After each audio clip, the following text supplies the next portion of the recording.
Então, tá bom. Pessoal, muito obrigado por todos aqui. Estamos em 28 aqui no total. Muito obrigado por todos estarem aqui. Valeu. Esse é o último encontro de mentoria da coordenação do Educa, tá? De educação. É o último encontro com essa mentoria coletiva, que era o último assunto que faltava. Justamente a gente ficou de programar no início do ano.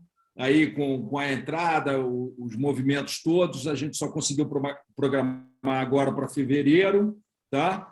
O Marcos André é que vai coordenar isso, como sempre, se dedicando muito a esse grupo. Eu agradeço a ele. Marcos, muito obrigado mais uma vez.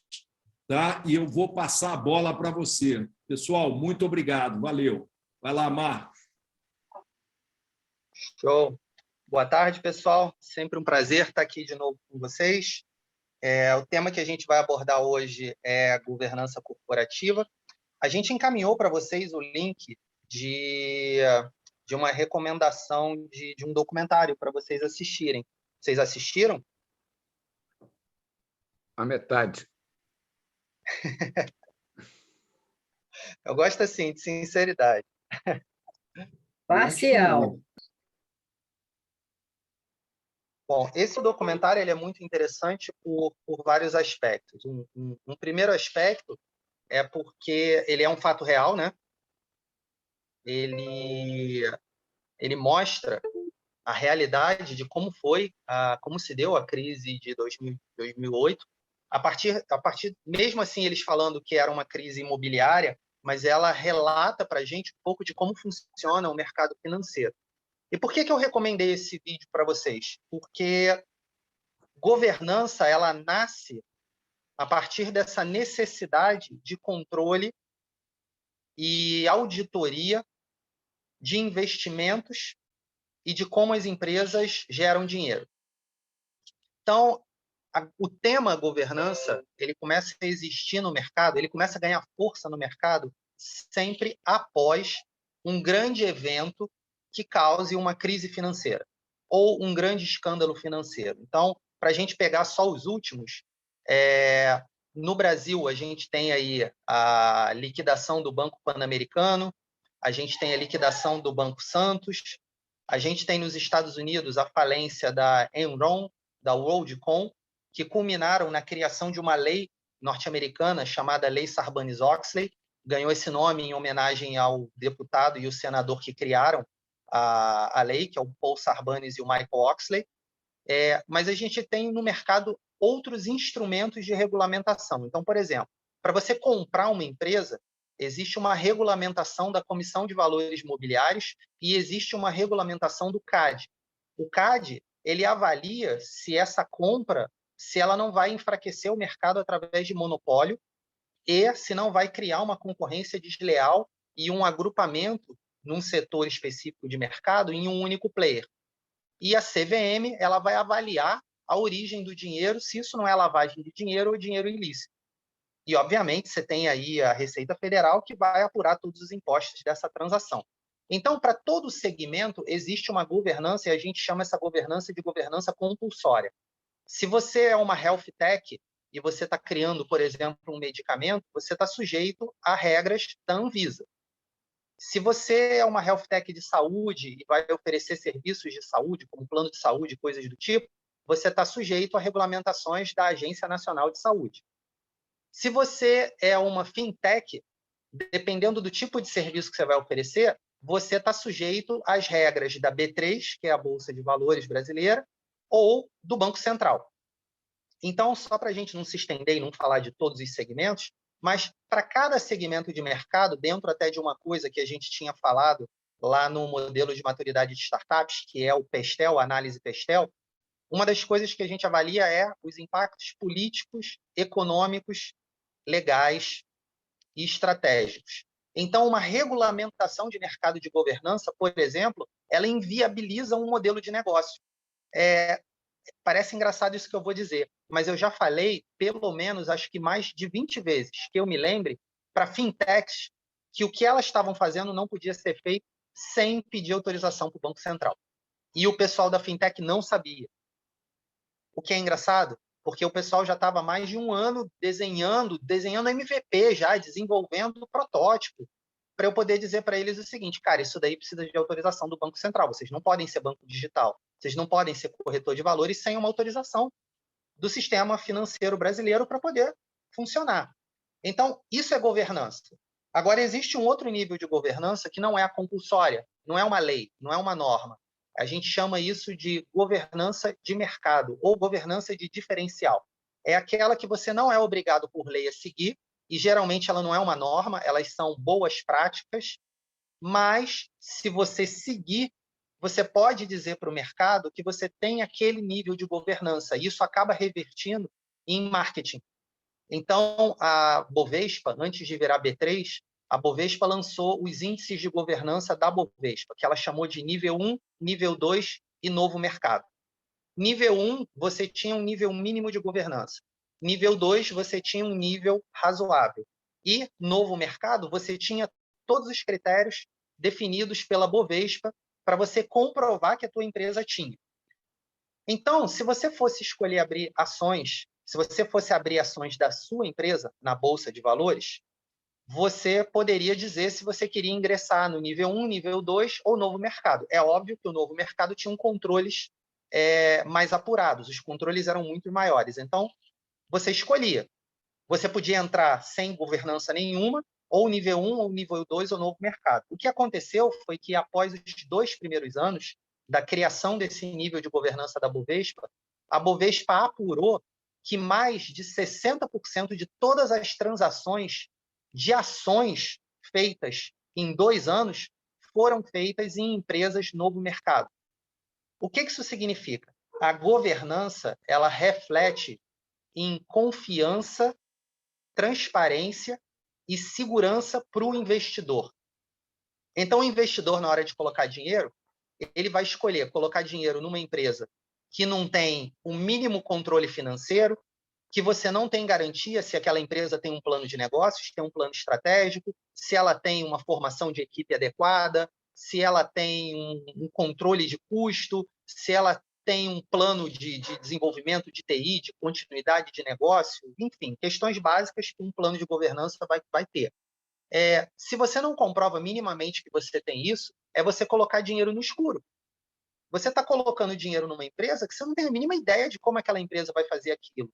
E, por incrível que pareça, existem investidores que compram ou investem somente no pitch, somente no marketing. A empresa quer conquistar esse mercado, quer fazer isso. Aí o cara vai lá e bota dinheiro, mas ele não tem a mínima garantia que aquilo ali vai dar certo. Quando a empresa comprova que tem governança, o que ela está dizendo para o mercado é: eu estou tentando passar um pouco mais de segurança para o teu investimento. Olha, por exemplo, o que são itens básicos de governança?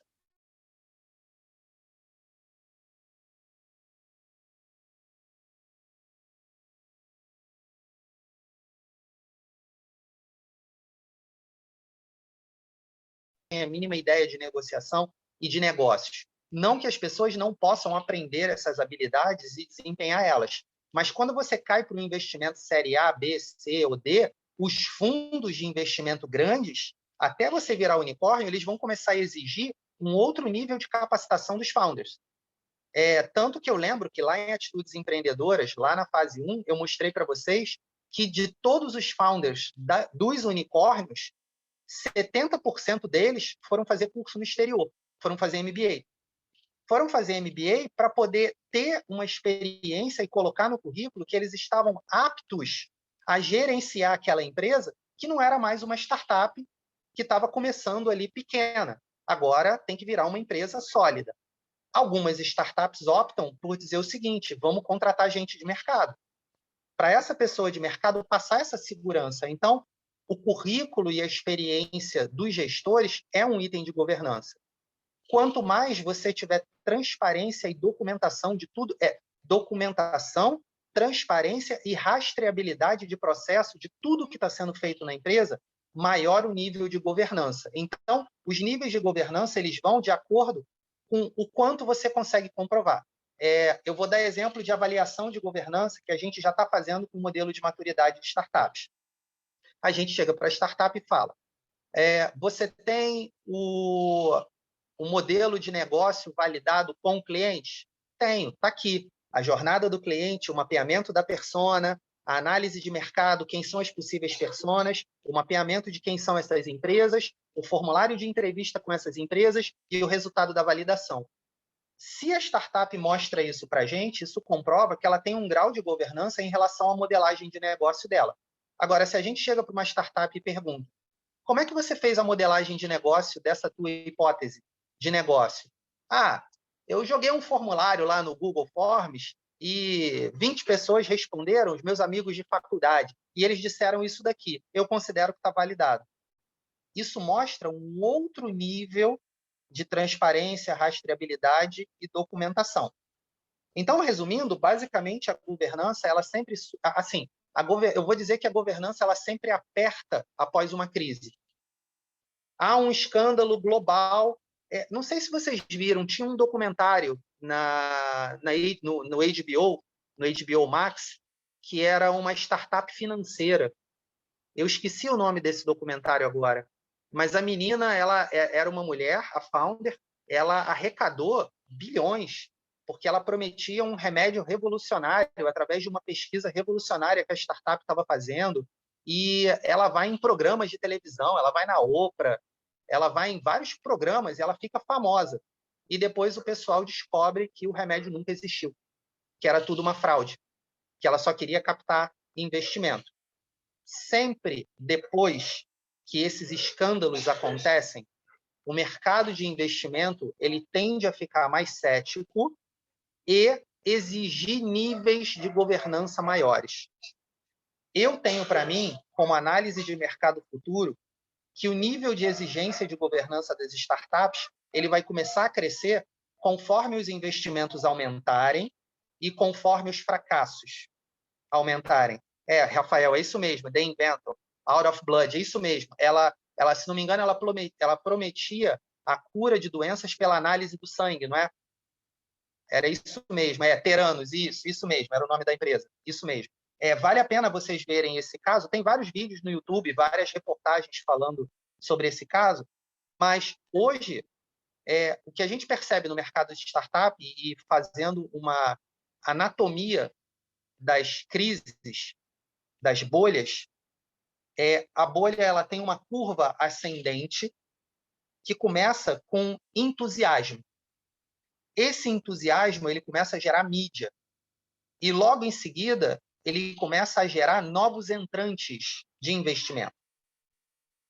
Existe um mercado investidor que já é um mercado de investidor, digamos assim, macaco velho. O cara já investe em empresas de vários segmentos. Aí ele começa a olhar para a startup. Vamos pegar um caso básico. Vamos pegar o Warren Buffett. O Warren Buffett ele é um investidor em série de vários tipos de empresa, desde Coca-Cola até Burger King, Heinz, até bancos e empresas financeiras. Ele é um dos investidores do Nubank. Então, cara, esse cara é um investidor tradicional, digamos assim, é um dinossauro dos investimentos. E esse cara está investindo na Nubank.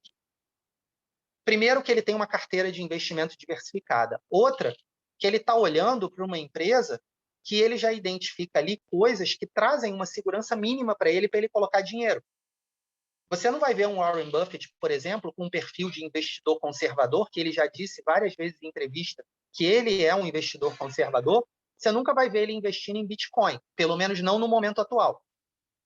Pode ser que num momento de maior maturidade do mercado de criptomoedas, ele vá lá e invista, mas no momento ainda é um mercado novo, ainda é um mercado que ainda está em crescimento. Mas quando o Warren Buffett ele investe, você cria uma tendência eu tenho um amigo que ele chama isso de seguir o rastro do urso. Vários outros investidores vão olhar e vão falar, caramba, o Warren Buffett investiu numa fintech. Cara, então deve ter alguma coisa aí de boa no segmento de fintech. E vem gente seguindo tendência. E aí o número de investimentos em fintechs começam a crescer. Somado a isso, você começa a ter os investidores oportunistas, que é aquele investidor que não tem uma equipe de análise como o Warren Buffett tem. É aquele investidor que não tem uma equipe de avaliação de investimento. É o investidor é o investidor de aventura. É o cara que vai olhar e vai falar, pô, cara, se eu tivesse colocado dinheiro no Google quando os caras só eram estudantes de doutorado, hoje eu estava bilionário. Então, cara, eu quero pegar a startup cada vez mais crua e fazer investimento anjo ou investimento semente para eu ganhar dinheiro rápido. Isso é um movimento que a gente percebe que está aumentando. O resultado disso é que a gente vai ter uma cadeia agora de novos entrantes investindo cada vez mais em startup com ou sem critério. Essa é a parte preocupante. Quando o investidor ele tem um critério de investimento, ele vai fazer uma auditoria na startup. Mesmo que seja uma auditoria informal, ele vai querer ver coisas, ele vai querer conversar, ele vai querer provas de que aquilo está sendo desenvolvido. Se o investidor ele não tem essa avaliação, o que ele vai fazer? Ele vai investir no pitch. E aí você tem um investidor que investe em pitch e cobra resultado. Você tem um investidor que investe em pitch a fundo perdido. Ele nem vai acompanhar o dinheiro. O que vai acontecer no mercado é que quando os indicadores de fracasso de investimento de startup começarem a crescer, os próprios investidores, na mesma velocidade que eles fizeram marketing positivo para investimento em startup, eles vão fazer marketing negativo para investimento em startup. Esse momento é o momento que na anatomia, no estudo, existe um livro que faz um estudo da anatomia das bolhas ao redor da história. Ele tem um gráfico que ele fala, esse momento é um momento de recuo, é um momento de medo. Esse momento de medo, ele causa pânico no mercado. E aí o que acontece é que vários investidores vão querer fazer o exit antes da hora.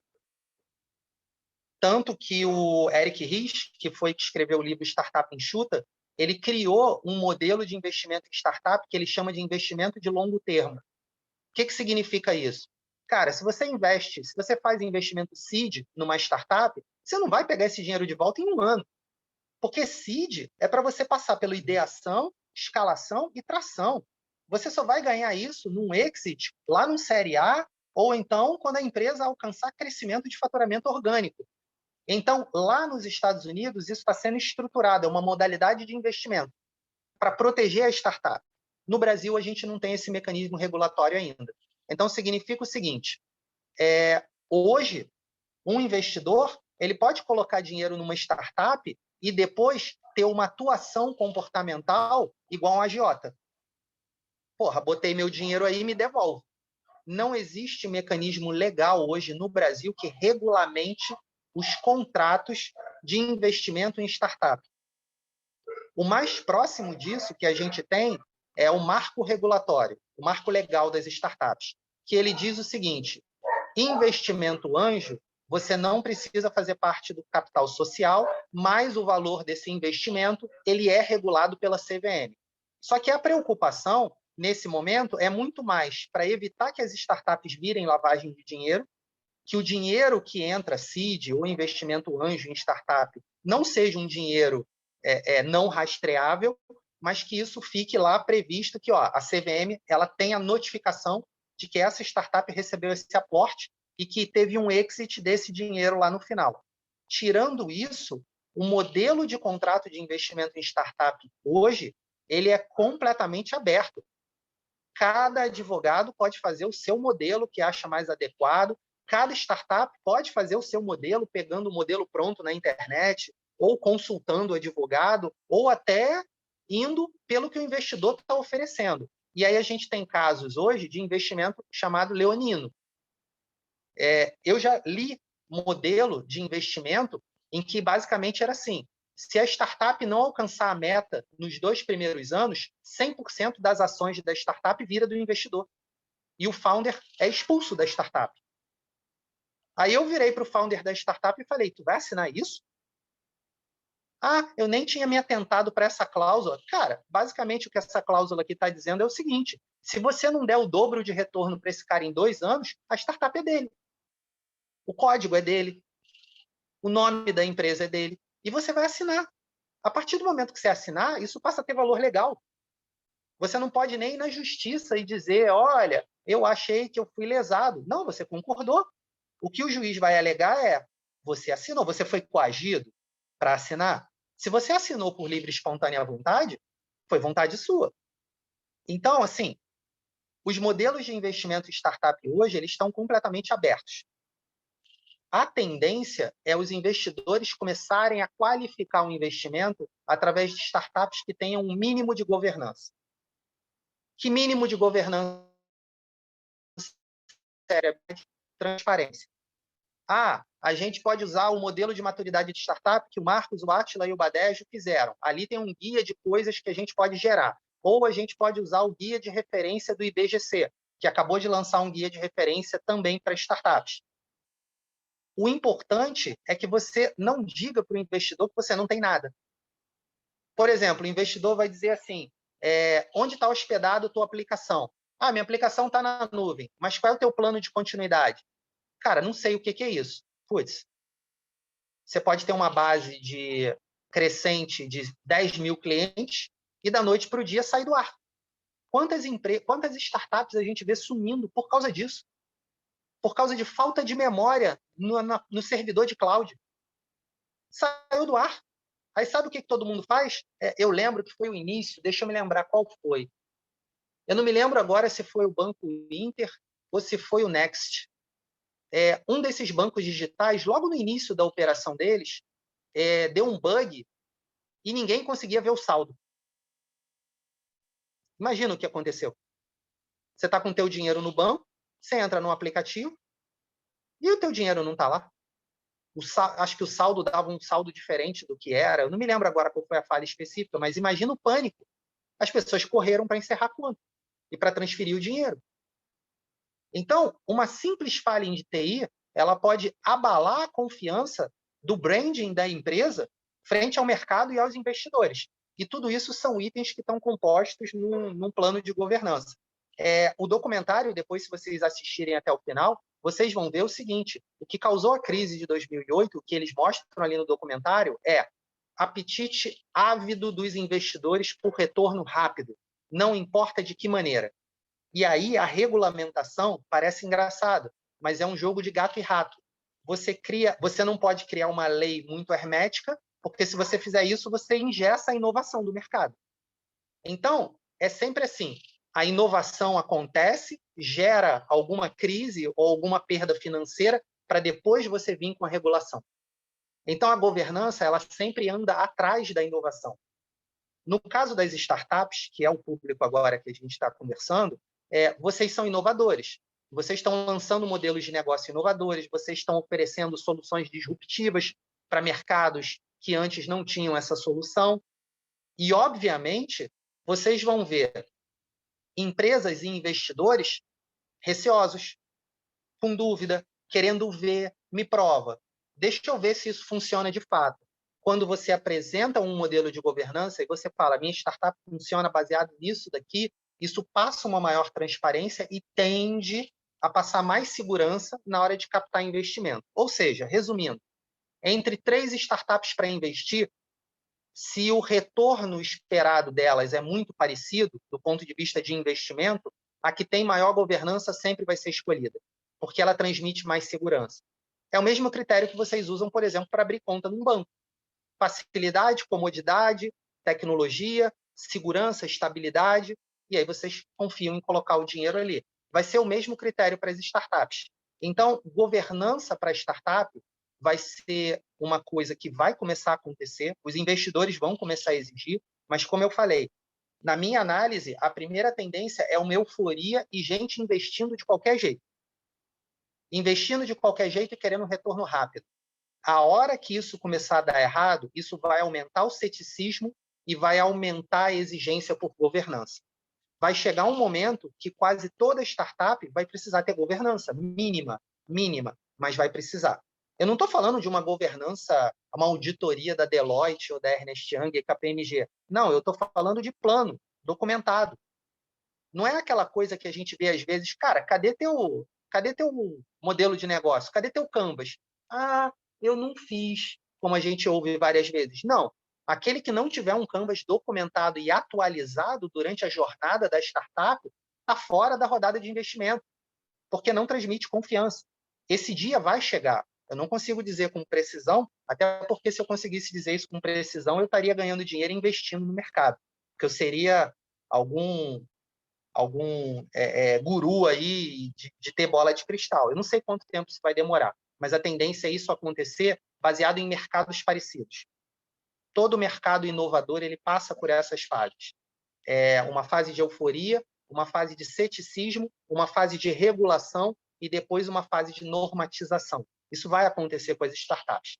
Agora, falando do ponto de vista da startup, o grande risco para a startup é começar a ter uma governança muito cedo e começar a engessar.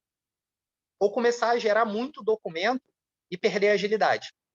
Começar a gerar muita evidência e perder a agilidade da entrega. Então, essa balança entre conseguir investimento mostrando confiabilidade e manter a agilidade com critérios de governança mínimos, isso é o grande, digamos assim, a grande dica de ouro. A startup ela tem que ser ágil e flexível o suficiente para saber que nível... A gente definiu isso no modelo de maturidade de startup. Para a ideação, você precisa só disso aqui. Se você vai para a escalação, você precisa de outras coisas. Se você vai para a tração, você precisa de outras coisas. Para prototipação, você precisa de outras coisas. Não dá para exigir de uma startup o mesmo nível de governança de uma empresa já estabelecida no mercado. Então, essa dinâmica ela vai ser flutuante e flexível. Bom, já falei bastante, agora eu quero ouvir vocês para a gente começar a trocar dúvidas, dicas, sugestões. Vamos trocar aí medos, inseguranças. Digam aí. Ô, Marco, quando você fala de governança, nesse momento a gente se preocupa muito com LGPD. LGPD tem a ver com governança ou é um outro departamento, sei lá, uma outra coisa? Cara, então, para a gente diferenciar, então, gestão e governança. Gestão é fazer a empresa funcionar. Governança é provar que a empresa está funcionando bem dentro de boas práticas de gestão. Então, toda ferramenta de gestão, ela acaba sendo uma ferramenta para ser avaliada na ótica da governança. A governança sempre é alguém que vai entrar na empresa e vai dizer: deixa eu avaliar como é o planejamento, a gestão operacional e o dia a dia da empresa. Uma das ferramentas é a análise Pestel. Então, a gente vai dizer, olha, aspectos legais. Cara, um dos aspectos legais é a LGPD. LGPD está aí, é uma realidade, todas as empresas têm que se adequar. É um risco para a empresa? É. Então, a governança vai perguntar sobre a LGPD. Entendeu? Entendi. Uma boa governança, ela vai chegar e vai dizer o seguinte: quais são os aspectos legais que o modelo de negócio da sua startup está submetido? Se a sua startup é um modelo B2B, que não lida com dados de clientes, talvez o seu nível de necessidade de adequação LGPD seja mínimo. Agora, se você lida diretamente B2C, eu diria que o nível de exigência de LGPD vai ser muito maior. Vai ser muito maior. É porque eu digo assim, o produto que a gente está fazendo, a gente informa que ele está de acordo com a LGPD e a gente faz um prontuário, né? Que também tem uma legislação para o prontuário eletrônico. Então, a gente está falando isso, que a gente faz, a gente lê por exemplo, do prontuário, o que precisa ter do ponto de vista da lei do prontuário eletrônico lá, né? Quer dizer, então, a primeira coisa que eu vou te perguntar, tem um DPO? Por enquanto, é aquela coisa, né? Tem tudo. Então, não. Então, vocês não têm LGPD. Uhum. Dizer que tem não é o suficiente para a LGPD. Eu achei engraçado que no outro dia eu fui fazer um procedimento numa clínica e eles fizeram assinar um papel dizendo que eu autorizo que eles usem os meus dados para me contactar referente às datas do procedimento, marcar a consulta, me lembrar da data da consulta e também para fazer propaganda de outros produtos. E aí eu marquei, autorizo que vocês me contactem no escopo do serviço que eu estou contratando. E não autorizo para que vocês me mandem propaganda. o aplicativo não deixava eu avançar. Aí eu falei, chama o gerente, por favor. Aqui, eu estou marcando que eu não quero receber propaganda e ele não está deixando eu seguir. Ah, não, só segue se você disser que aceita. Eu falei, vocês estão fazendo isso aqui por causa da LGPD, não é? Ele é. Você está me obrigando.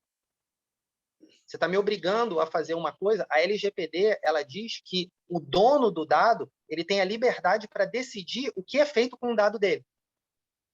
Então, você é obrigado a dizer que vai armazenar o dado, você é obrigado a dizer o que você vai fazer com esse dado e a pessoa tem que aprovar esse uso.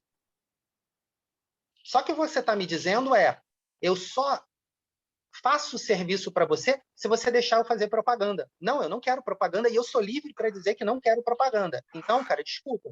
Esse teu formulário aqui que vocês estão fazendo, ele não está aderente à LGPD. Você sabe o que eu ouvi do gerente da clínica? Ah, mas nós pertencemos ao grupo da Reddor. Você acha que o pessoal da Reddor não ia saber fazer isso? Aí eu falei, não. Não. Eu te afirmo isso porque eu trabalho com governança e eu conheço a LGPD. Não, isso aqui está errado e eu posso denunciar vocês. Estou falando da Reddor. Imagina a tua startup. LGPD é uma coisa muito nova. Eu vi um post no outro dia, não sei se foi do Marcos Sêmola ou de alguém que está muito antenado na LGPD, que ele falou o seguinte, a LGPD, de fato, ela vai começar a ser seguida quando começar a ter denúncia e multa. Aí as pessoas vão ver que é sério. Mas acho que já tem, não tem, não?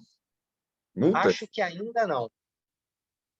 Eu Não estou acompanhando porque não é minha área de atuação, mas eu acho que ainda não. Então, respondendo sua pergunta, LGPD ele é um aspecto legal, já que você vai trabalhar com dados de clientes, você está sujeito ao LGPD. Se você está sujeito ao LGPD, é uma coisa que vai ser perguntada por um avaliador de governança. Se o investidor ele tem uma pauta de avaliação da startup, e a startup é B2C, ele vai perguntar para toda startup como é que está o plano de vocês de LGPD. Entendi. Entendeu? Bom, deixa eu responder a pergunta da Aline aqui no chat. Aline, cara, essa pergunta tua aqui, qual seria o primeiro passo para começar uma empresa com uma boa prática de governança? Existe um mínimo de organização que a gente precisa cumprir? Existe um guia de recomendação do IBGC, você pode acessar lá na página do IBGC, ou tem um modelo de maturidade de startup, que foi o que eu e o Átila demos aula agora na fase 3. A gente está dividindo por fase. Então, qual é o critério mínimo na fase de ideação? Está lá os entregáveis e os requisitos. O que eu preciso na prototipação? Está lá os requisitos e os entregáveis. Beleza? Beleza. Agora na prática também, isso depende muito do investidor. O investidor pode vir com uma lista de vários outros documentos e requisitos que ele quer ver. E tudo bem. É uma prerrogativa dele, o dinheiro é dele. Ele só vai botar dinheiro se ele perceber que ele tem segurança suficiente para atestar que o dinheiro dele ali vai ser bem investido. Ele pode ter um modelo próprio dele, por exemplo. No caso, para quem não está buscando investidor, também. Para quem não está buscando investidor, dificilmente o cliente final ele vai exigir governança. Porque o cliente final ele quer produto com a funcionalidade dele, atendendo os requisitos dele. Mas a gente sabe que a governança é um exercício da gestão da qualidade. Então, se você aplica governança por iniciativa própria, mesmo não querendo captar investimento, você aumenta a maturidade da operação da empresa. Porque, de novo, a gente está falando de boas práticas. E essa sua pergunta é interessante, porque isso sempre era questionado no mercado. A governança é útil ou ela é compulsória e cria burocracia? Se a governança for feita de forma, digamos assim, burocrática, ela cria a necessidade de um monte de preenchimento de documento que, na prática, não serve para nada na operação da empresa, mas que comprova que tem governança. Eu diria para vocês que as grandes empresas de auditoria, elas ganham muito dinheiro fazendo isso. Muita burocracia, muito documento, muito PowerPoint, e no final aquilo ali toma muito tempo da empresa. Assim, você prova para o auditor que você está fazendo, quando o auditor vira as costas, você trabalha de outra maneira. Agora, quando você entende que práticas e recomendações de governança são úteis para o trabalho, você começa a usar aquilo como uma ferramenta de apoio da qualidade do que você está fazendo. Eu lembro quando eu era auditor e consultor do Banco Central, eu ouvi de uma funcionária do Banco Central a seguinte frase: Marcos, eu quero seguir o processo que você está desenhando, não porque você está me obrigando a seguir ele. Eu quero seguir porque ele melhora o meu trabalho no dia a dia. Eu guardei essa frase comigo até hoje. E eu comecei a pensar, além da exigência da comprovação que aquele processo está sendo seguido, como é que eu transformo isso numa coisa útil para o dia a dia? Então, cara, não é só preenche um canvas, não é só prepara uma matriz de risco. A preocupação da governança tem que ser também como é que isso daqui é útil para a tomada de decisão. Por exemplo, você tem que tomar uma decisão em cima de 2 cenários de negócio. Você pode usar a análise SWOT. E essa análise SWOT fica documentada. Se amanhã alguém vem e pergunta para vocês por que vocês tomaram essa decisão, você tem um entregável. Olha, está aqui. A gente tomou essa decisão baseado na análise SWOT, que é esse documento aqui. Isso já comprova que você tem um nível de governança no quesito tomada de decisão. Você está usando uma ferramenta que é reconhecida pelo mercado como uma boa prática de tomada de decisão. Isso vale para validação de cliente, isso vale para entrevista de cliente, isso vale para análise de segurança do aplicativo, isso vale para, que mais? Gerenciamento financeiro dos recebíveis da startup. Para cada critério da jornada da startup, existem boas práticas de mercado. O que os modelos de governança vão fazer é capturar e agregar essas boas práticas de mercado para a gente poder chegar para a startup ou para a empresa e dizer: faz isso aqui minimamente, que vai ser bom para você. Entendeu?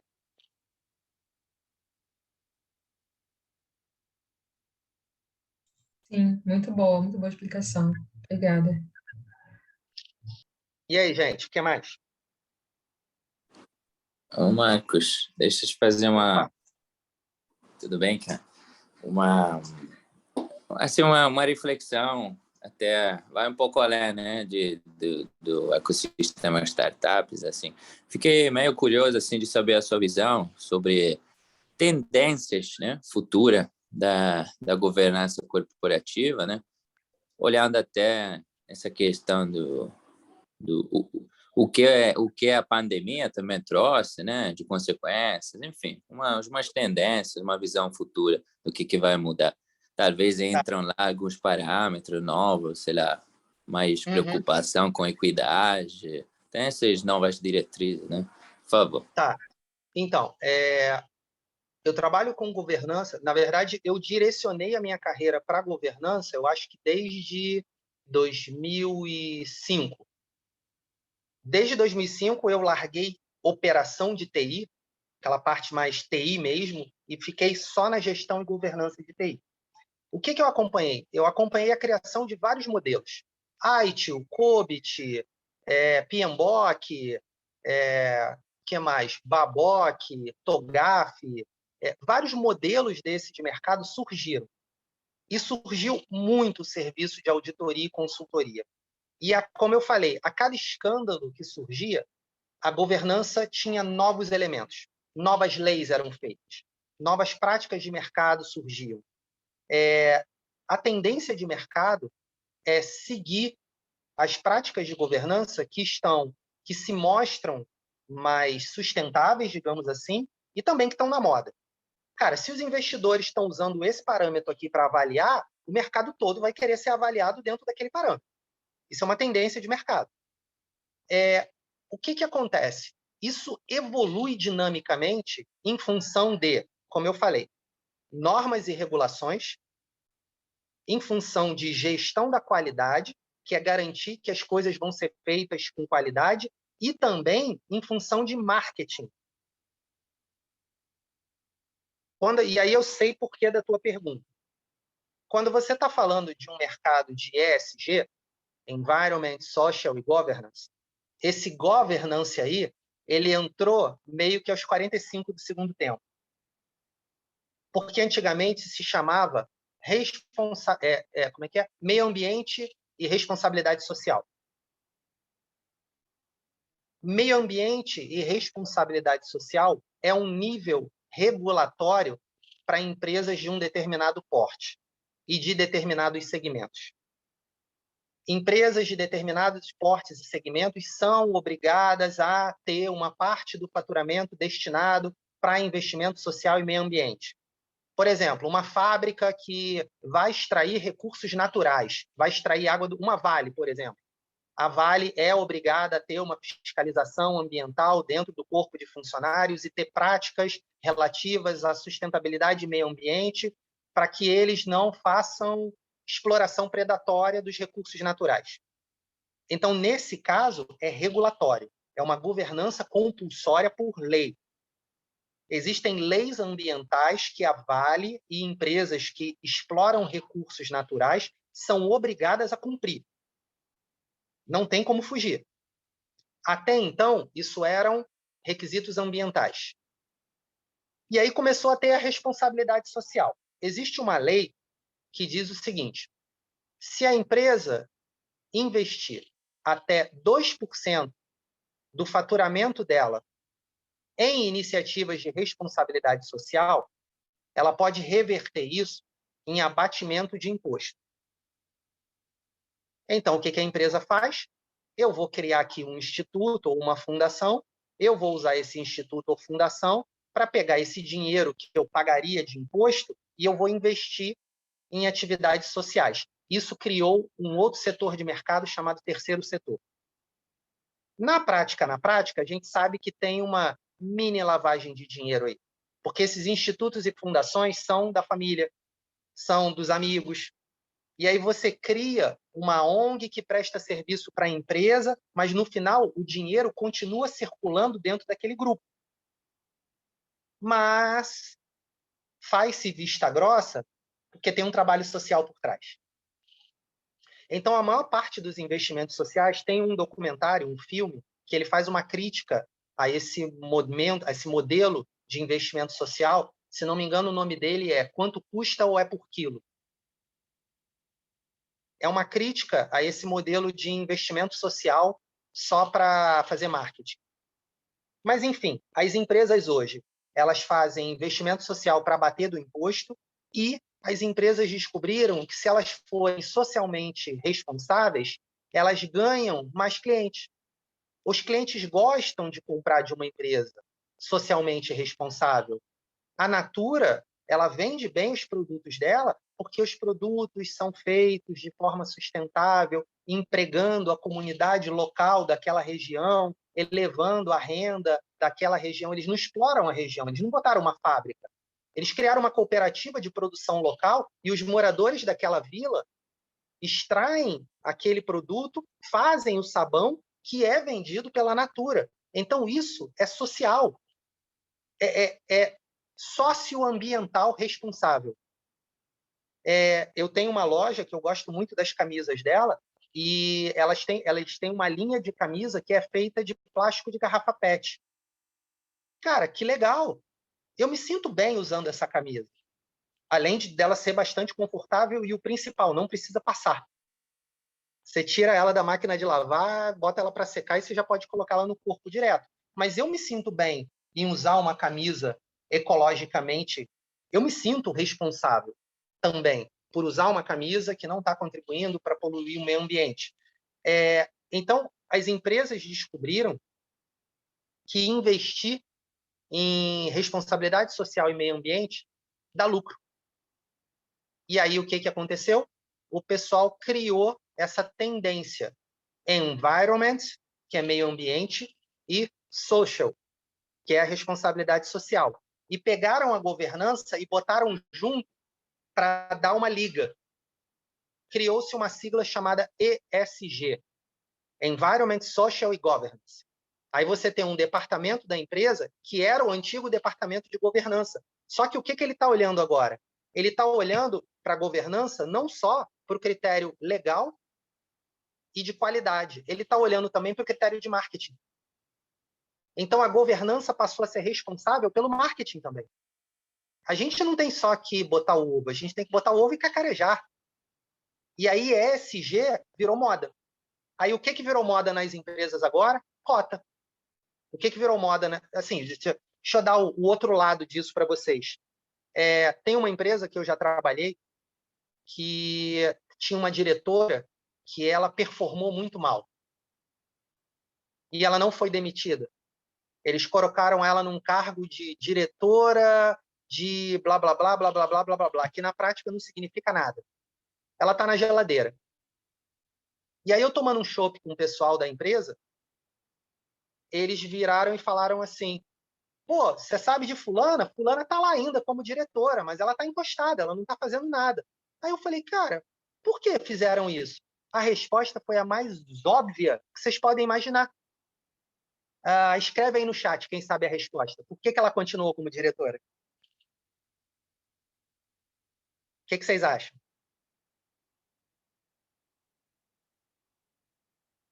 Tem alguma ideia? Por que ela continuou como diretora? Não, antes fosse isso.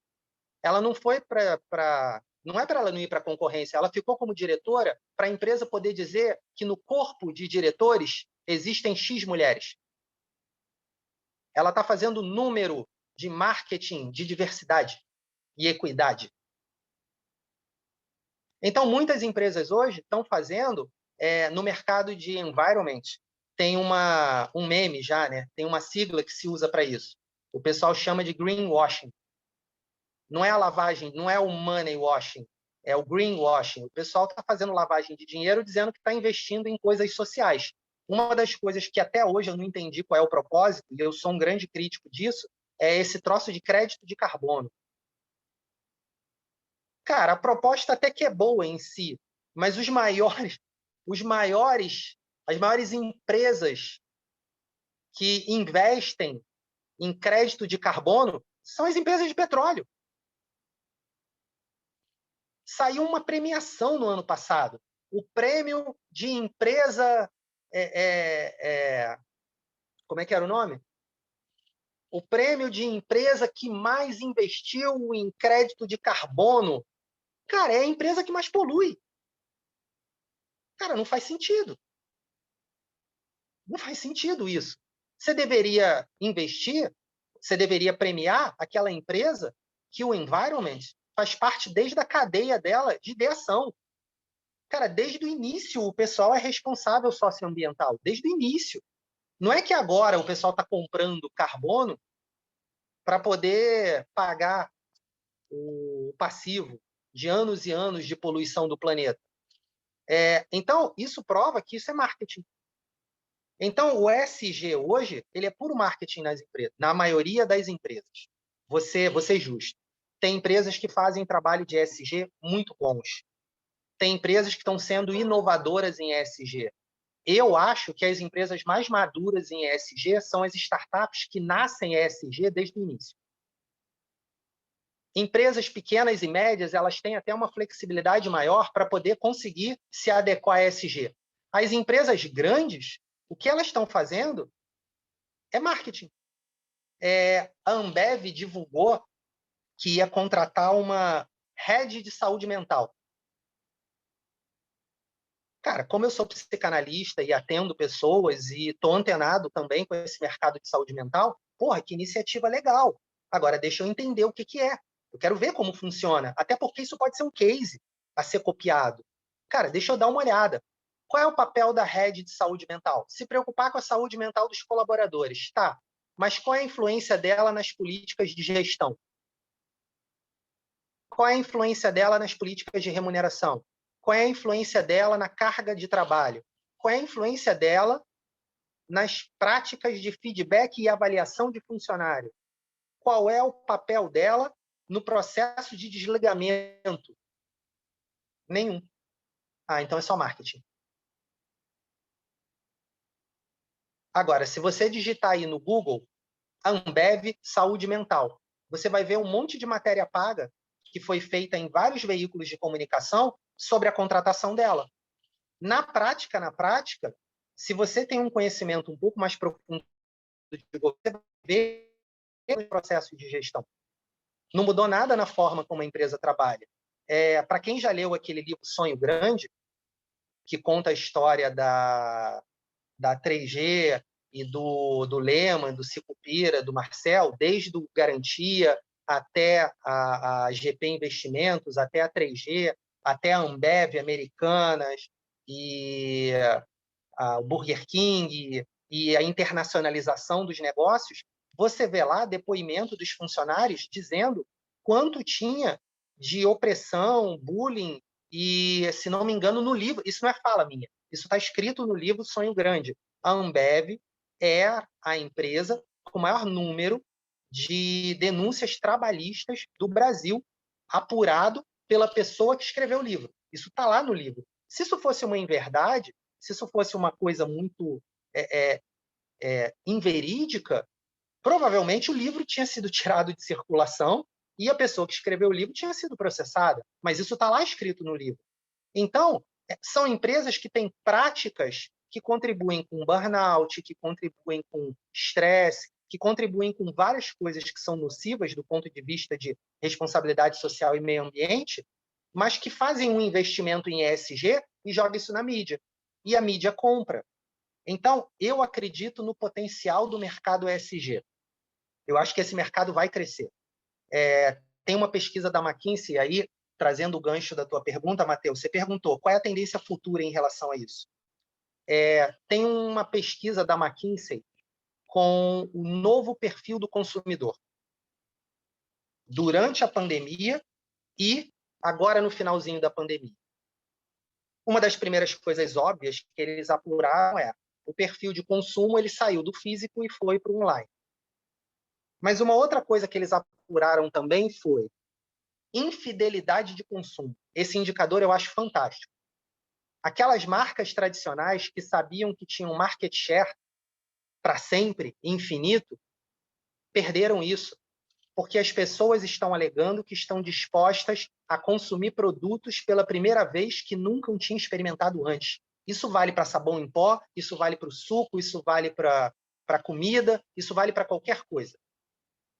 E aí, para você entender essa mudança de preferência de consumo, eles têm uma tabela de preferências de escolha de consumo. Personalização de produto, preço, entrega, qualidade, sustentabilidade, transparência nas informações, o produto faz bem para a saúde. Tem uma série, se não me engano, de 10 itens. Eu tenho isso numa slide de uma apresentação minha. Depois eu vou pegar um PDF só desse slide, passo para o PC passar para vocês. É uma lista de 10 itens. E eles ranqueiam antes e depois da pandemia. Eu me lembro dos 3 primeiros de cabeça. O principal critério hoje das pessoas para escolher um produto é saúde. As pessoas estão mais propensas a consumir produtos que façam bem à saúde dela. Isso significa que aquele produto que investia em componentes químicos que faziam mal para a saúde só para baratear preço deixou de ser diferencial exclusivo. Saúde está em primeiro lugar agora, obviamente por conta da pandemia e do coronavírus. O coronavírus trouxe muito isso, uma importância maior para a saúde. O segundo critério é transparência. As pessoas estão mais propensas a comprar produtos que são transparentes nas suas informações. As pessoas pegam hoje o suquinho, vira a embalagem para ver quanto tem de caloria, quanto tem de açúcar, quanto tem de sódio. Terceiro critério, sustentabilidade. Eu quero comprar de empresas que não agridem o meio ambiente, empresas que são socialmente responsáveis. É só a gente ver os fenômenos. A diretora do Nubank, ela vai no Roda Viva e ela fala uma frase infeliz que foi mal interpretada. Um monte de gente cancelou a conta no Nubank. Aí você tem agora recente um youtuber, ele vai lá e fala uma frase infeliz sobre o nazismo. O iFood tirou o patrocínio do podcast, eles perderam vários patrocinadores e o youtuber foi demitido do estúdio do podcast, o Estúdio Flow. Eu nunca tinha ouvido esse podcast, até porque tudo que está na modinha e todo mundo ouve, eu tô fora. Se vocês perguntarem para mim se eu estou seguindo tendência que todo mundo está, eu sempre vou dizer que não. Mas existe uma tendência hoje do mercado do seguinte: tudo aquilo que afeta a imagem, as pessoas estão deixando de comprar. Você tem um produto que foi descoberto uma fraude, as pessoas param de comprar. Você tem um diretor da empresa que se pronunciou na mídia e falou uma frase que foi mal interpretada, ou ele falou uma frase infeliz mesmo, ou que expressa uma visão da empresa muito errada. Essa empresa é cancelada. Então, a sustentabilidade e a transparência, elas estão entrando como critério de escolha de produto. Isso é uma tendência de mercado que tem total a ver com ESG. Ou seja, se os 3 principais critérios de compra hoje dos consumidores são produtos saudáveis, transparência e sustentabilidade, isso está falando diretamente de governança. Porque transparência é governança. Sustentabilidade é ESG, Environment e Social. E fazer bem para a saúde tem a ver também com a sustentabilidade. Eles estão diretamente ligados. Então, a tendência futura do mercado agora, até por conta das novas gerações que vêm aí, que são muito mais engajadas, é que os produtos eles tenham muito mais ESG do que as empresas tradicionais. Nesse sentido, eu me ancoro na pesquisa da Bloomberg, que aponta que das 500 maiores empresas de 60 anos atrás, 80% não existe mais, desapareceu. Se você pegar a lista das 500 maiores empresas hoje e levar em consideração a curva de aceleração da inovação, eu chuto que em 10, 20 anos, as maiores empresas do mundo vão ser substituídas por startups. Vamos lá, vamos pegar os maiores conglomerados de indústria. Vamos pegar uma básica aí, Unilever e Procter & Gamble. Cara, são indústrias altamente químicas. Daqui a pouco vem uma startup aí, começa a lançar um sabonete biodegradável ou começa a lançar um produto mais socialmente responsável e com muito mais sustentabilidade, e o mercado começa a comprar esse produto. Você sabe o que acontece com a Unilever e com a Procter & Gamble? Elas vão comprar essa startup e incluir esse produto na linha de produção. Só que aí você tem a tendência do caráter, né? Vamos ver o modelo do que a Ambev fez com os sucos. O suco Del Valle era uma delícia. Suco do bem era uma delícia. Aí a Coca-Cola estava perdendo mercado para o Del Valle, ela foi lá e comprou o Del Valle Suco Mais. E o suco hoje não é mais suco, é néctar. E aí você chega a ter o absurdo de você comprar a caixinha e está escrito: esse suco contém 64,3% de laranja. Caraca, cara! Eu acho que o de uva é menos ainda. E o de uva tem uma coisa que me deixa com raiva, porque não é mais uva, é uva e maçã. Então você não está tomando mais um suco de uva, você está tomando um suco de uva misturado com outra coisa para encher a caixa. Aí você tem o suco do bem, que também dizia que era um suco natural, ele foi comprado pela Ambev e também virou um suco refresco. Então, para você ter um suco natural hoje, ou você compra a fruta, ou você compra aquele suco integral, que é muito mais caro. E aí você cai no quesito preço. Então, a tendência do ESG é startups com métodos inovadores, baixando o custo de produção, lançando no mercado produtos mais saudáveis, mais responsáveis, com menor preço. Essa é a tendência do mercado. É isso que vai disruptar as empresas tradicionais. Beleza, Matheus? Tá, ok. Eu tô aqui que tô tô sem bateria, não consigo posicionar o celular, mas legal, obrigado. E aí, quem mais? O André, tudo bem? Marcos? Tudo bem? Você tinha comentado até há pouco aí, né? Primeiro, uma coisa é um caso aqui mesmo um caso eu moro em Volta Redonda e tem a CSN, que é uma das maiores empresas de produção de aço da América Latina. E em relação a imposto, né? Aqui fica um local que chama Fundação CSN, que ela faz essa questão de colocar um imposto ali, os 4%. Só que ela tem várias cidades, ela tem Casa de Pedra, Congonhas, vários CSNs ali, CSN não, onde que ela pega o minério que faz parte dela. Então, nessa Fundação CSN aqui, o que eles fizeram? Eles têm um local e lá tem 10 salas e cada sala tem o nome da cidade e esse imposto está indo para essa sala. Né? Só que eles não estão investindo o recurso de imposto lá na cidade. Está investindo aqui, em Volta Redonda, para fazer algumas coisas comunitárias aqui, mas é como se fosse quase isso também, um pouco de lavagem também, né? Isso é só mesmo que a gente já fez trabalho para eles lá, e a gente, evento de animação, tal, a gente, você tem recurso para poder ajudar no evento?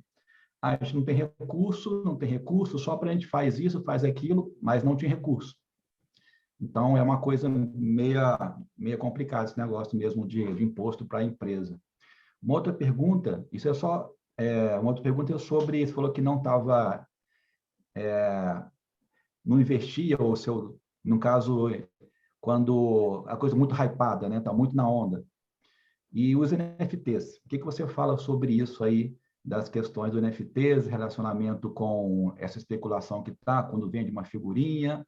Acho que tem aqui até a parte de venda com imóveis também, que já estão lançando com token, né, que diminui um pouco de custo de venda de imóveis. Qual a sua opinião sobre isso? Tá, eu não vou te dar essa resposta de forma técnica, porque eu não sou um estudioso do mercado de NFT. Mas o que eu posso te dizer é que a ideia do NFT é uma ideia supostamente inovadora, que eu acho que podem ter usos mais inovadores. O que está acontecendo com a NFT hoje é que ele está sendo uma ferramenta especulativa. Uhum. Então, a especulação do mercado ela sempre vai existir. Ela vai existir com investimento de startup, ela vai existir com o mercado imobiliário, ela vai existir no mercado de automóveis. Onde tem dinheiro, tem especulação. Na verdade, onde tem dinheiro, tem neurose humana. Aonde tem neurose humana, tem necessidade de ganho rápido, narcísico. Onde tem isso, tem especulação. Enquanto a sociedade for neurótica, a especulação continua existindo. As ferramentas, elas não são ferramentas criadas única e exclusivamente para serem especulativas. Elas são ferramentas que têm uma ideia inovadora. Só que é só a gente ver o próprio mercado de criptomoedas.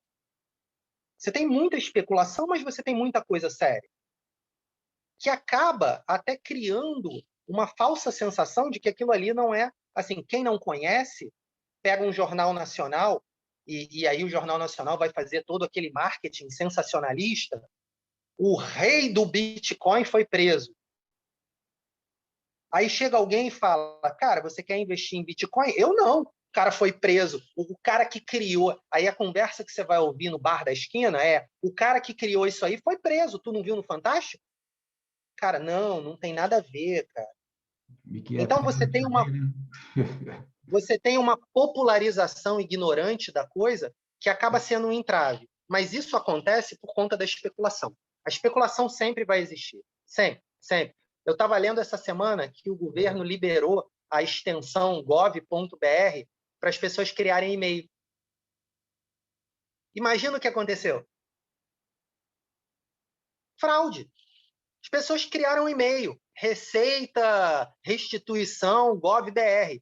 Clique aqui para você pagar o teu boleto de restituição. Cara, no outro dia saiu no jornal. O governo já tirou do ar porque estava sendo usado para fraude. Então, a especulação, o mau caratismo, ele sempre vai existir. O que eu vejo do mercado de NFT? Tudo que eu estou lendo sobre NFT hoje, e eu não estou lendo coisas técnicas, eu estou lendo o que aparece na mídia. O que aparece na mídia é Neymar investiu em NFT da camisa dele. Não sei quem pegou a pintura dele e investiu em NFT. Cara, isso é especulação. O que o cara está querendo é ganhar mais dinheiro com NFT que ele ganharia na venda tradicional. É um mercado especulativo. Aí a pergunta é, por que eu vou botar meu dinheiro nisso? Por que eu vou comprar uma coisa em NFT? Ah, porque você comprando isso hoje, isso aí valoriza e você vai ganhar mais no futuro. mas o meu perfil de investidor não é especulativo. Então, isso para mim não faz sentido nenhum. Para mim, Marcos, tudo que é especulativo para mim, eu tenho zero interesse de aprender sobre. Quando aquilo se mostra sustentável, aí eu começo a me interessar. Por isso que é a pergunta, né? Porque a parte que eu estou fazendo do jogo tem um pouco de NFT. Então, acho que a governança está tudo bem esquematizado, isso vai valorizar ainda mais o projeto e dar mais confiança para quem está investindo. Então, não é uma coisa que a gente está fazendo para ganhar dinheiro, está fazendo para realmente ter uma vida longa. Então, acho que a governança vai ajudar nesse sentido para a gente. Sim, ela equilibra o jogo. Ela equilibra o jogo. Vamos pegar o exemplo que eu falei. Se alguma startup está investindo em criptomoeda, é um fator de risco social saber que o Fantástico chamou o picareta que fez um esquema de pirâmide com Bitcoin de rei do Bitcoin. Porque não foi esse cara que criou o Bitcoin e esse cara não é rei de nada. Mas a Globo precisa fazer uma matéria sensacionalista para chegar na classe D, C e algumas pessoas da B. Porque a classe A vai olhar para isso e vai dar um riso, porque sabe que isso é uma piada. O cara não é rei de nada. Ele é um picareta que lançou um esquema na região dos lagos. Pô, não tem nada a ver com criptomoeda, que é um movimento global criado lá fora. Nada a ver. Absolutamente nada a ver. Mas, se você cria uma startup hoje de Bitcoin, vamos pegar um exemplo. Vamos supor que a tua startup seja de Bitcoin. Você está no almoço de família. Aí tua tia chega para você e pergunta, e aí, o que você está fazendo? Ah, tia, eu estou com uma startup de Bitcoin. E tu está metida com aqueles troços lá daquele cara lá do Fantástico? Você tem um risco de negócio que está atrelado a uma visão social daquele segmento. Toda inovação passa por esse risco. Se você escolheu trabalhar com NFT, você tem que levar em consideração como o NFT está sendo visto pelo mercado. Isso é fato. Quando você for fazer uma análise de risco, o que o mercado acha de NFT? Porque se você for fazer o teu pitch e falar essa palavra NFT, você já perdeu o investidor ali. Você não sabe como é que ele vê isso. Então, um dos itens do teu pitch é educar o mercado sobre a governança a respeito do NFT. Viu a diferença? A governança vai equilibrar o jogo. Você vai usar a governança como uma ferramenta de mitigação de risco sobre a especulação do NFT. Aí você vai provar que a forma como eu trabalho com NFT é transparente, é sustentável. Entendeu? Entendi. Muito obrigado. E aí, quem mais, pessoal?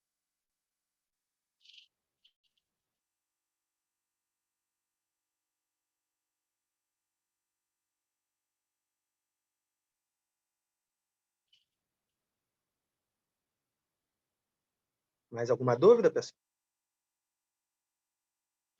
Querem perguntar mais alguma coisa? Comentar mais alguma coisa?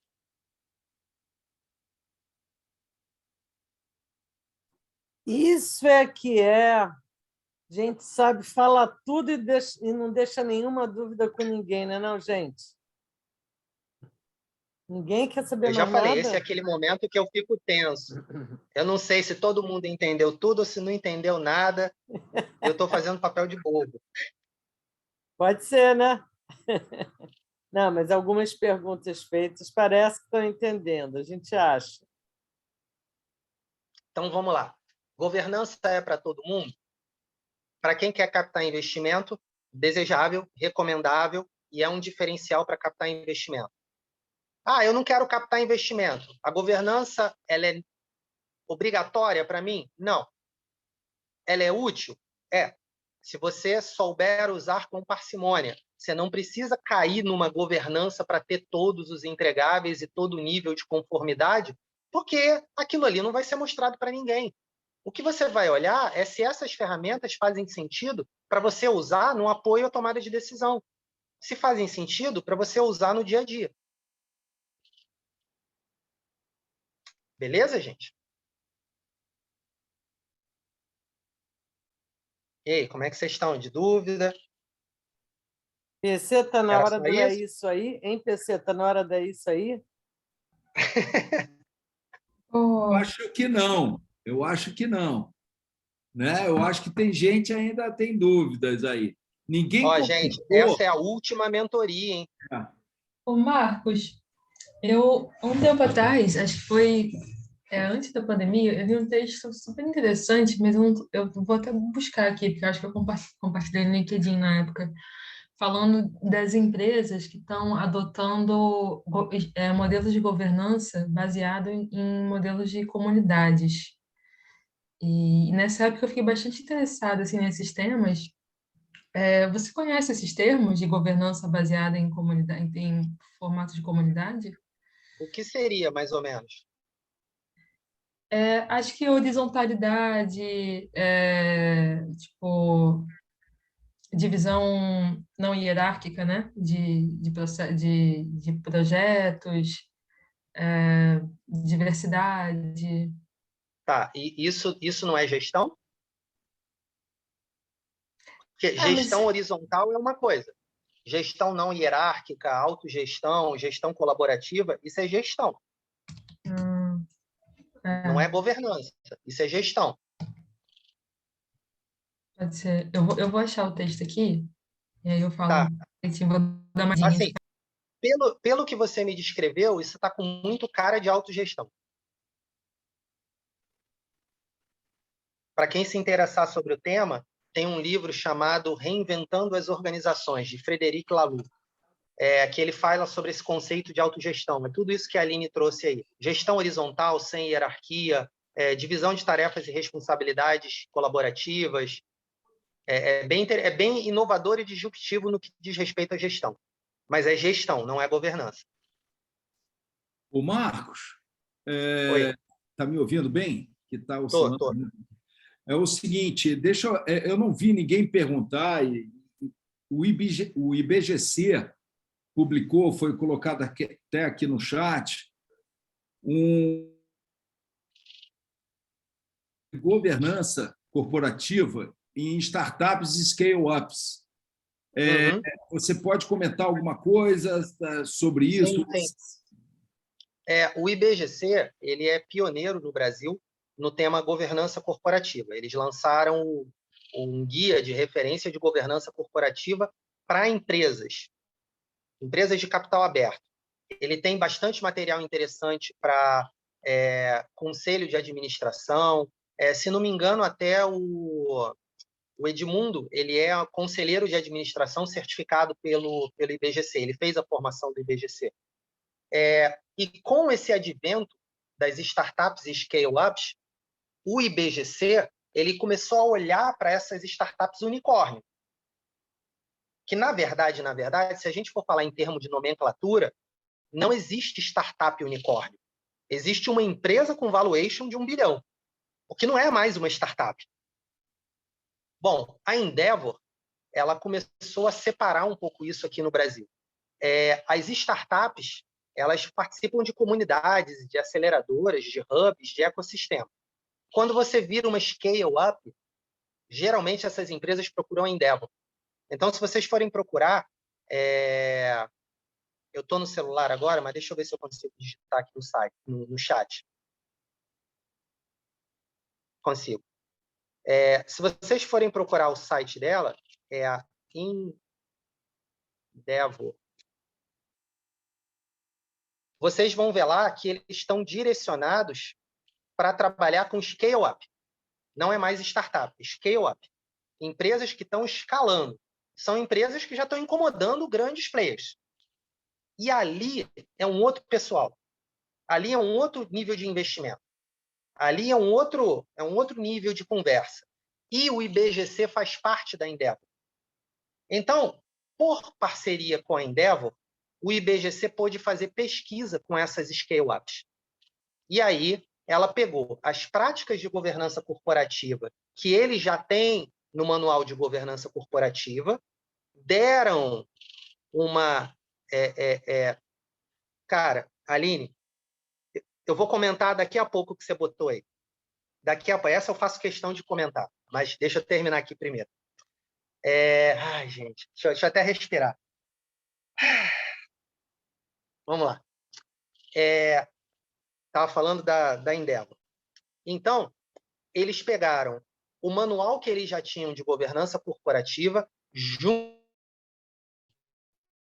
com o que eles tinham conhecimento do ecossistema da Endeavor e deram uma enxugada e adequaram para um guia de recomendação para startup e scale-up. É bem interessante, serviu de base para a gente criar o modelo de maturidade de startup, mas a crítica que eu faço é que ele foi criado com uma mentalidade das pessoas que fazem governança em empresa de capital aberto. Então, ele não é ágil. Ele não é para startup. Por exemplo, se você seguir o modelo de maturidade, se você seguir o modelo de governança do IBGC, ele vai te exigir que formalize a empresa na fase de ideação. Que, para mim, não faz sentido nenhum. Uma coisa é você ter um Founder Agreement. Outra coisa é você ter um contrato social ajustado. Então, eu vejo o modelo do IBGC como um modelo mais robusto para uma empresa de outro porte. Eu acho que eles fizeram um modelo para scale-up e tentaram forçar a barra para startup. Entendeu? É a mesma coisa que você pegar um garoto de 18 anos que não dirigiu e dar de primeiro carro para ele uma BMW. Cara, é carro demais para ele. É carro demais para ele. Então, eu acho que o modelo do IBGC ele é um modelo robusto para scale-up, com uma ótica de IBGC que já tem uma experiência grande em capital aberto.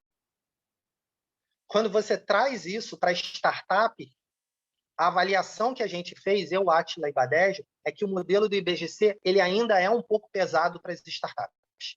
Mas vale a pena dar uma olhada, serve como guia também de referência. Agora, Deixa eu só... Aline, 2 segundos só. É porque eu vi lá, né,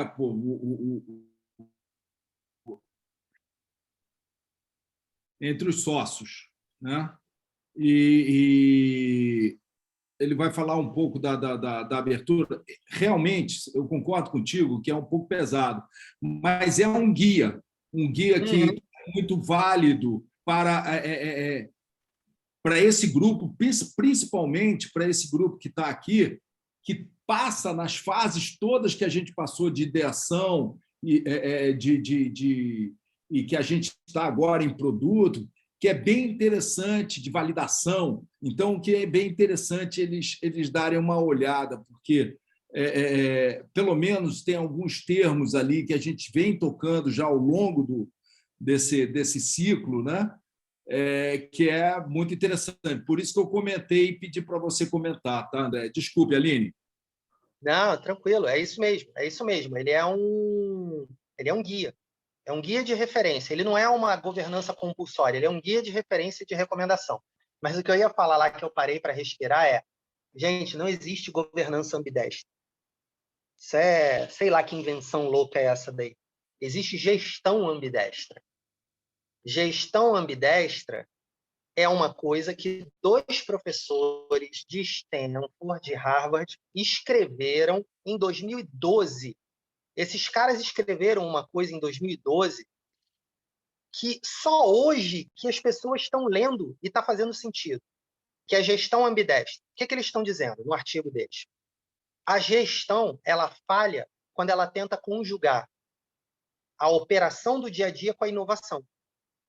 Porque muitas empresas vão tentar inovar, mas não levam em consideração o quanto essa inovação tem de peso nos produtos que estão no mercado já. Como é que você lança um produto novo e mata o produto antigo que tem receita, que tem faturamento? Então, ele fala o seguinte, é um tiro no pé você pensar só em inovação e largar de lado a base de operação. Assim como ficar focado na base de operação e não pensar em inovação é o que está levando as empresas à obsolescência. Então, o que eles propõem? Eles propõem um modelo chamado inovação interna ou fechada, que nasce dentro de uma área da empresa chamada sustentação. Então, você tem um gestor de sustentação. Qual é o papel do gestor de sustentação? Manter o negócio funcionando. Esse cara inova? Sim. Inova como? A partir de pesquisa de mercado, a partir de feedback de cliente e a partir de melhoria contínua. Ele inova de forma incremental produtos que já existem. Só que você tem uma outra área da empresa que chama-se inovação aberta. A área de inovação aberta, ela está olhando para a tendência futura, ela está olhando para mercado, ela está olhando para tendências de para onde, quais são os rumos, e está olhando para inovação de startup. A gestão ambidestra é fazer as duas coisas se falarem. A sustentação do negócio com a inovação. Como é que isso se dá de forma prática? Deixa eu dar para vocês um caso real. Não vou dizer o nome da empresa, eu vou dizer que é uma das maiores de varejo do Brasil, mas eu não vou dizer o nome da empresa. Essa empresa tinha uma área de desenvolvimento que estava há 2 anos desenvolvendo uma solução de logística. E aí, de repente, essa empresa decidiu fazer uma análise de mercado de startup. E descobriu que tinha uma startup que tinha essa solução pronta. Aí ela olhou para dentro de casa e falou: quanto a gente já gastou com salário, escritório, para esse pessoal desenvolver essa solução? Quanto custa o valuation dessa startup? Eles compraram a startup. Pegaram a startup, botaram dentro da empresa. Primeiro dia, um monte de garoto de bermuda, cabelo vermelho, camiseta, chinelo, dentro de uma empresa tradicional com gente de calça e crachá. Aí os garotos de chinelo e bermuda olharam e falaram: onde a gente senta? Ah, não, primeiro tem que fazer o onboarding da ambientação no RH. Aí passa uma semana, esse pessoal não tem notebook ainda, porque são os processos naturais de onboarding da empresa.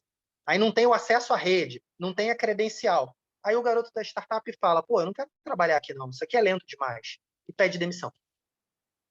O pessoal que era da TI olha e fala: ih, esses caras entraram para tomar o nosso emprego. Porque a gente está aqui há 2 anos desenvolvendo isso e, no final, a solução é a solução desses caras. Cara, antes que eu seja demitido, vou botar meu currículo no mercado. A gente sabe que currículo de dev no mercado vale ouro. Botou currículo de dev no mercado, os caras saíram. Resultado da situação: você tem um pessoal da startup que não se adequou à cultura da empresa, você tem metade da TI que pediu demissão, inclusive o diretor de TI, aí pegaram o founder da startup e botaram como CTO. Está uma desgraça na cultura da TI dessa empresa. E o pessoal está tentando remendar o Frankenstein da solução de logística no ERP da empresa e no e-commerce. Isso é tido no mercado brasileiro como case de sucesso. Tem palestra falando sobre esse case. Eu já vi live do CTO e do presidente falando de uma estratégia bem-sucedida, e eu conheço os bastidores porque eu fui consultor. Então, o que está sendo feito, o que está sendo chamado de inovação aberta hoje é as empresas criarem fundo de corporate venture capital para comprar startup, porque é mais barato do que fazer projeto interno. Ou então, chamar startup para pagar barato. Hoje, é mais barato comprar uma startup do que investir em pesquisa e desenvolvimento interno. Isso não é inovação aberta, conforme os professores previram no livro, porque isso não está concatenado com a estrutura de sustentação. O que as empresas estão fazendo hoje é joga fora a sustentação e substitui por uma startup. Isso é gestão ambidestra. Você tem a inovação interna, que é a inovação fechada, e a inovação aberta, que é olhar para o mercado. E no meio, você tem que ter uma figura de mediação para fazer isso se falar. Quando a gente chama isso de governança ambidestra, você está falando que você vai fazer governança em cima da sustentação e governança em cima das startups. Qual a utilidade disso? Prática. Porque até hoje, eu não vi os autores que criaram o termo gestão ambidestra chamar de gestão de governança ambidestra. É gestão, é operação do dia a dia. A governança ela só se faz necessária quando ela é a governança corporativa E não faz sentido se ela é interna ou externa, é governança do negócio. Entende? Por que conceitualmente está errado? Governança corporativa é olhar para a empresa como um todo. E aí você vai ver que essa empresa ela tem estratégias de sustentação e estratégias de inovação aberta. Mas, como um todo, você está falando de quanto a empresa vale, como as ações são negociadas, como o controle financeiro é feito, como o dinheiro é repartido entre os acionistas. Isso é governança corporativa. Se a empresa investe em startup, sabe o que vai acontecer com essa startup que foi investida? Ela entra dentro do guarda-chuva da governança corporativa. Não tem governança separada para interna e externa. Cara, essa para mim foi a da semana. Faz sentido. Eu sempre gosto de pegar umas coisas dessa da semana e falar, não acredito que estão fazendo isso. Faz sentido, Faz sim. sentido isso que eu falei? Faz Cara, se eu sentido, estiver sim. errado, Ficou... sintam-se à vontade para dizer, Marcos, você está errado. Na minha cabeça ficou tá parecendo uma coisa meio Frankenstein, sabe? Ter dois tipos de governança, sabe? Ficou meio Frankenstein, assim, né? E, cara, você sabe o que artigos como esse geram no mercado? Confusão. Uma coisa que seria para orientar gera confusão. E aí, sabe o que acontece? As empresas começam a gastar dinheiro com um monte de consultoria, um monte de governança que não dá resultado nenhum. Eu estava numa reunião no início do ano, numa empresa, e aí eu falei sobre gestão ambidestra, e aí o diretor virou para mim e falou, eu já ouvi falar disso, quem fala sobre isso é aquele cara lá da PUC, né? Aí eu falei, não, por favor, não fala isso para mim, não. Cara, não, gestão ambidestra foi criada por 2 professores de Stanford, que criaram isso em 2012. Isso também é citado no livro Dilema da Inovação, de Clayton Christensen e tal. Aí você é obrigado a dar uma aula para o cara entender, cara. Não, o que acontece no Brasil é que a gente é muito superficial e imediatista. O brasileiro é superficial. Se eu começar a falar sobre governança de startup, eu tenho certeza que alguém vai dizer, foi o Marcos que criou isso. Cara, não! Pelo amor de Deus, cara, tem um monte de artigos já falando sobre isso, tem um monte de autores bons, tem um monte de empresas que já fazem isso. A gente só está replicando. E aí cria essas confusões aí. E aí, gente, mais alguém?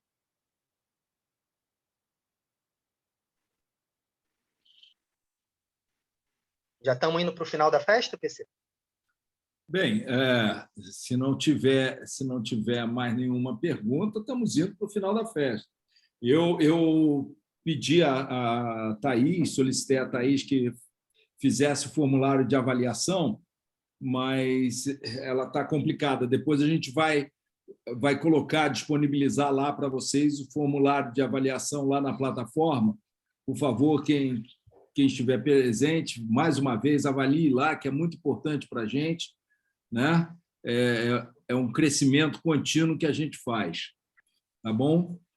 Mas eu quero saber o seguinte, antes do formulário de avaliação, eu quero saber se todo mundo está joia, se tem alguma pergunta a mais. Governança é uma coisa que vocês vão começar a tocar a partir do momento que vocês, cada vez mais, e muito mais quando for para mercado, principalmente quando for falar para investidores, porque governança significa organização, né?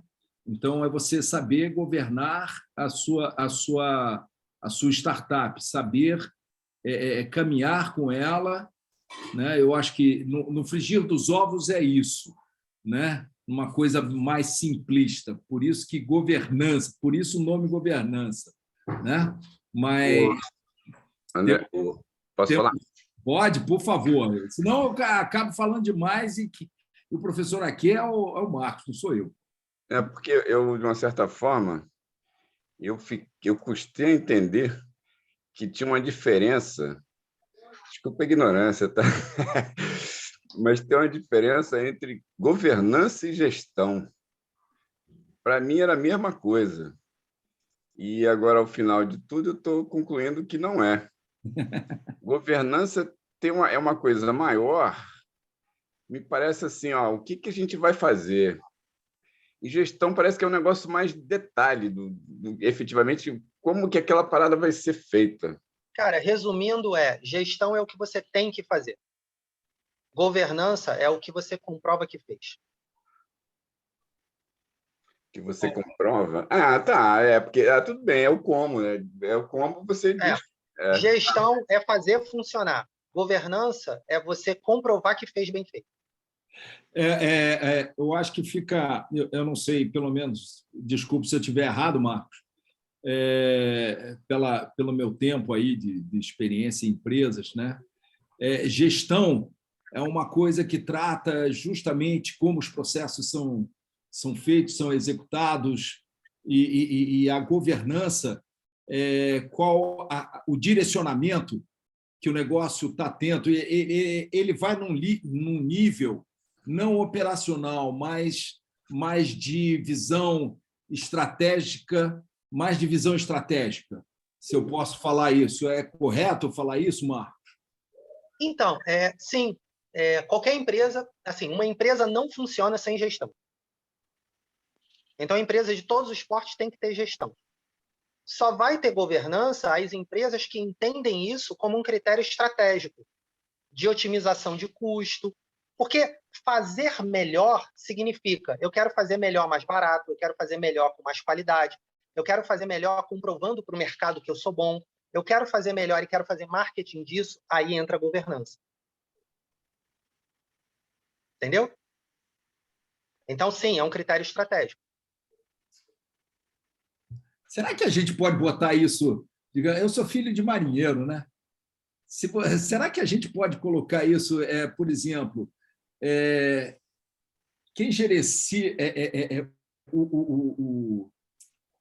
a gestão do navio, né?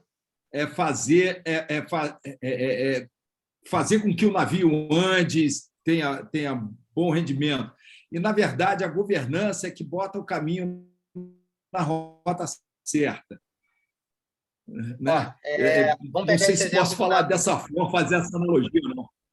Cara, entrar dentro do navio e navegar e garantir que o navio vai seguir a rota, isso é gestão. Garantir que essa rota é a melhor rota, que existe combustível suficiente, que todos os critérios legais, que todas as documentações, que toda a tripulação está dentro de todas as normas e critérios de saúde, e isso é governança. Beleza, maravilha. Ficou fantástico Agora ficou prático. Essa analogia. Porque é importante que, com as analogias, a coisa fica mais clara na cabeça, né? Desce da nuvem e vem para o mundo aqui mais real. Legal. Obrigado. Bem, pessoal, são 18h47, né? A gente utilizaria esse momento para fazer a avaliação e dar as últimas palavras para cada um de vocês e, obviamente, para o Marcos. E para a gestora, né? Que fez, na verdade, ela não fez a gestão, eu fiz a gestão, ela fez a governança produção. Não, a governança desse grupo. Ela que providenciou tudo que tinha que providenciar, então, ela que fez esse negócio. Claudinha, vou passar então a palavra para você, depois passa para o Marcos, e aí a gente finaliza. Tudo bem, pessoal? Tudo certo? Então, vamos... isso aí. Estou brincando. Gente, muito bom. Realmente, esse é o nosso último encontro de mentoria coletiva. Eu já estou morrendo de saudade. Mas, quem sabe a gente não tem aí alguma mentoria em extra aí, né? Se a gente precisar. Marcos André, muito obrigada. Realmente, toda a mentoria coletiva que você deu aí para essa turma, que o Átila também deu, acho que enriqueceu bastante, tirou muita dúvida, abriu os olhos para várias coisas que eu acho que eles não tinham percebido, e a gente está bem contente aí. Então, é isso aí. Marcos André. Valeu. Obrigado, pessoal, mais uma vez pelo convite, pela oportunidade. Cara, é para isso que a gente estuda e trabalha, né? Para compartilhar conhecimento. Então, obrigado, pessoal. Maravilha. O André Cruz levantou a mão aqui para as últimas palavras. Não, já foi. Só para agradecer, então. Pô. Então, maravilha. Pessoal, não esqueçam que vem aí a Jam Session, tá? Com o fundador da 21212, tá? Também sócio de uma startup. Qual é a startup? Movile. Movile, isso, sócio da Movile, tá? E que já trabalhou aqui no início do Startup Rio. Tá? Então, não percam que é uma fonte bem bacana de vocês absorverem. Se inspirarem. Isso, beber dessa fonte de inteligência que a gente sempre procura trazer as melhores pessoas. E por isso que o Marcos está aí, o Átila está com a gente, né? A Sabrina, está todo mundo aí com a gente, que tem muito conhecimento aí, né, para dividir com vocês. Tá bom, pessoal. Então, por hoje é só. A governança da Cláudia, muito obrigado. E é isso aí. Valeu, pessoal. Valeu, gente. Valeu, pessoal. Um abraço Boa para noite. todos. Tudo de bom. Governo.